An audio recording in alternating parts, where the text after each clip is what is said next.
الحمد لله وكفى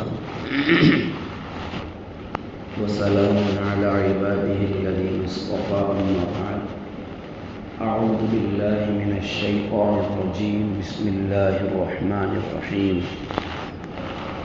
ولن ترضى عنك اليهود ولا النصارى حتى تتبع ملتهم وقال تعالى وَلِلَّهِ الْعِزَّةُ وَلِرَسُولِهِ وَلِلْمُؤْمِنِينَ وَلَكِنَّ الْمُنَافِقِينَ لَا يَعْلَمُونَ صدق اللہ العظیم۔ میرے محترم بھائی اور بزرگوں، اللہ تبارک و تعالی نے نبی اکرم صلی اللہ علیہ وسلم کو ایک جگہ ایک خطاب فرمایا اور کہا کہ یہ یہود اور نصارہ، عیسائی اور یہودی آپ سے اس وقت تک خوش نہیں ہوں گے جب تک کہ آپ ان کے دین کی پیروی نہ کر لیں۔ اور آگے فرمایا قل ان ھدی اللہ ھو الھدی، اے نبی آپ کہہ دو لوگوں کو ہدایت وہی ہے جو اللہ کی طرف سے آئی۔ اور انبیاء علیہ السلام کو اللہ نے خطاب فرمایا تو قوموں کے ساتھ فرمایا، چنانچہ فرمایا وَإِلَىٰ عَادٍ أَخَاهُمْ هُودًا قَالَ يَا قَوْمِ اعْبُدُوا اللَّهَ۔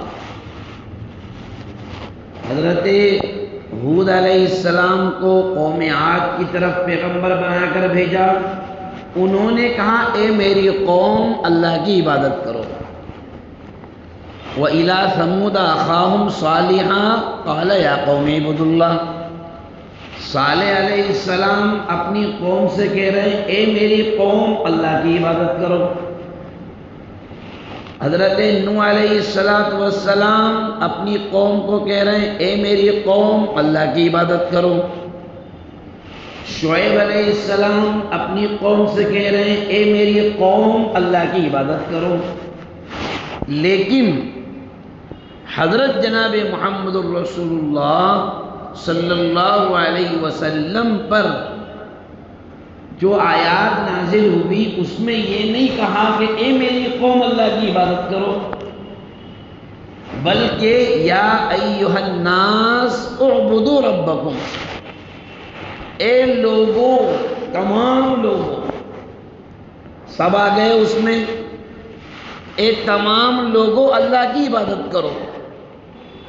کیا پتہ چلا کہ وہ اپنی قوموں کی طرف آئے اور آپ کائنات کے لوگوں کی طرف آئے۔ اب ظاہر سی بات ہے لوگوں میں یہودی بھی ہیں، عیسائی بھی ہیں، مشرک بھی ہیں، بدھسٹ بھی ہیں، پارسی بھی ہیں، مجوس سبھی ہیں۔ تو نبی اکرم صلی اللہ علیہ وسلم پر آیت نازل ہوئی پورے لوگ، کیونکہ آپ کو وَمَا أَرْسَلْنَاكَ إِلَّا رَحْمَةً لِلْعَالَمِينَ، پوری کائنات کے لیے رحمت بنا کر بھیجا۔ ایک جگہ فرمایا وَمَا أَرْسَلْنَاكَ إِلَّا كَافَّةً لِلنَّاسِ، پورے لوگوں کے لیے آپ کو بشیر و نذیر بنا کر کے ہم نے مبعوث کیا۔ ظاہر سی بات ہے یہود اور نصارہ جن کا دین چلا آ رہا تھا، جب وہ ان کا دین منسوخ ہوا یہ چیز ان کے لیے دشمنی کا سبب بنی۔ اب ان کی کوشش یہ تھی کہ ہم محمد کو بھی صلی اللہ علیہ وسلم نعوذ باللہ یا تو یہودی بنا دیں یا نصرانی بنا دیں، لیکن اللہ نے فرمایا کہ ہدایت وہی ہے جو ہم نے تم کو عطا فرمائی ہے۔ اور یہود اور نصارہ پر اللہ نے فرمایا کہ وہ ضربت علیہم الذلہ، بنی اسرائیل پر، یہود پر ذلت طاری کر دی گئی۔ اب سوال یہ ہے پوائنٹ کی طرف آئیے اور دھیان سے تھوڑا سا شہری کے جو پراٹھے ہیں دیسی گھی والے تھوڑا سا اس کو اوپر لاؤ. سوال یہ ہے کہ قرآن نے ان کو کہا کہ یہ ذلیل قوم ہے، اور ہم دیکھ رہے ہیں کہ پوری دنیا کا پاور آف کنٹرول ابھی انہی کے ہاتھ میں ہے. یہ کیسے ممکن ہوا؟ یہ ایک سوال ہے نا اپنے آپ میں. اس کا جواب سنیے. اللہ تبارک و تعالی نے اہل ایمان کو جو یہ فرمایا کہ ہدایت وہ ہے جو ہم بتا رہے ہیں، لیکن وہ ہدایت کام کب کرے گی؟ جب تم اس ہدایت پر چلو گے. یہود نے پوری دنیا کو فائنینشلی طور پر سود میں، لون میں، بیاج میں اور سودی کاروبار میں ایسا ملوث اور ایسا الجھا کر کے رکھا ہے.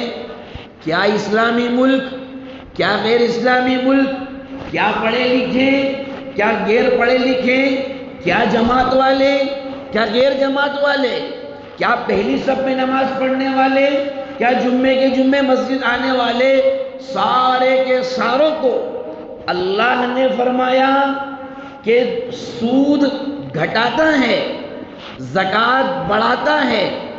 اس پر یقین نہیں کیا. وہ یہودی کمپنیاں جنہوں نے لون کا، کریڈٹ کا لالچ دے کر کے مختلف کارڈ تم کو بانٹ دیے، تم سارے کے سارے ان میں ملوث ہو گئے. نتیجہ یہ ہوا کہ ذہنی طور پر تم نے سب نے ان کی غلامی قبول کر لی اور ان کو اقتدار حاصل ہو گیا.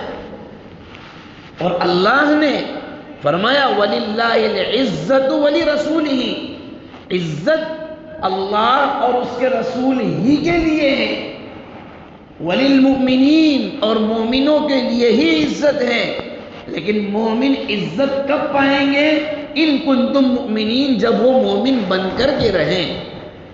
مومن ہو جانا، مومن کہلانا صرف یہ کافی نہیں ہے، بلکہ مومن بن کر کے دنیا میں رہنا. آخر کیا وجہ تھی کہ ہمارا پڑوس کا ایک ملک، چھوٹا سا ملک، جس کے وزیر خارجہ کچھ دنوں پہلے ہمارے یہاں تشریف لائے اور بڑے اس کے آب و شان کے ساتھ حکومت نے بلوایا، ہم نے تو نہیں کہا آپ بلواؤ، وہ حکومت کی دعوت پر آئے، انہوں نے بھی نہیں کہا، اور سب لوگوں نے ان کا خیر مقدم کیا. ایک چھوٹا سا ملک جس کو مٹانے کے لیے کیا نہیں کیا امریکہ نے، بتاؤ. 20 سال تک پاگل کتوں کی طرح کیا لوگ نوچتے نہیں رہے؟ اور ایٹم بم کو چھوڑ کر کون سا بم ہے جو اس سرزمین پر نہیں گرایا گیا؟ لیکن استقامت، ان کنتم مؤمنین، کہ ہم جمیں گے اللہ کے دین پر. 20 سال بعد جھک مرا کر کے سمجھوتا کرنا پڑا اور بغیر کسی شرط کے کرنا پڑا. بتائیے کیا کہ نہیں کیا؟ کیوں کیا؟ ایمان والے جب جمیں گے ایمان پر، اللہ تبارک و تعالی عزتوں کے دروازے کھولے گا. سودی کاروبار سے اور بڑے بڑے لون پاس کروانے سے اور سودی کاروبار سے اور سودی قرضے لے کر بڑے بڑے بلڈنگیں بنوا کر ھذا من فضل ربی لکھوا لینے سے میرے بھائیوں کام نہیں چلے گا. کام چلے گا اللہ اور اس کے رسول جناب محمد رسول اللہ صلی اللہ علیہ وسلم کا دامن مضبوطی سے تھامنے سے، اور وہ ہوگا قرآن و سنت کی اتباع کے ذریعے سے، اور وہ ہوگا ہم میں سے ہر ایک کو اپنی ذمہ داری پر، بیان کی ذمہ داری پر نہیں، پڑوس والے کی ذمہ داری پر نہیں، چائے کی دکان کے تبصرے کی ذمہ داری پر نہیں، اپنی ذمہ داری سے جب کھڑے ہو کر کے اس دین متین کو مضبوطی کے ساتھ تھامیں گے، اللہ عزت کے دروازے کھولے گا. اور پھر دیکھیں گے کہ دشمنان اسلام ذلت اور رسوائی کے گہری کھائی میں جا کر کے گریں گے. اللہ تعالی ہم سب کو صحیح سمجھ عطا فرمائیں، ایمان کامل کی دولت سے مالا مال فرمائیں. وما توفیقی الا باللہ.